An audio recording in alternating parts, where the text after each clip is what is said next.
سفر، نویسنده خلقی تاجیکستان. خاطر پیر و جوان شاد است، مردم از درد و غم آزاد است. از پریشانی نشانی نیست، میهن از او وحدت آباد است. پیشوای ما خداداد است، بهر ما او را خدا داد است.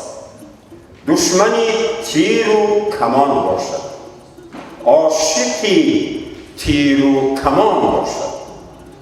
با همین صلحی که آورده است، نام نیکش جاویدان باشد. پیشوای ما خداداد است، بهر ما او را خدا داد است. پشتیبانی ملتش دانیم، آبروی دولتش دانیم. وحدت بی او نمی بود هیچ، قهرمانی وحدتش دانیم. پیشوای ما خداداد است، بهر ما او را خدا داد است.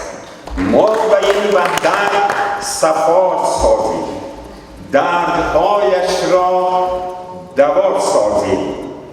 چون رهانی از بلا ما را، جان به این وحدت فدا سازیم.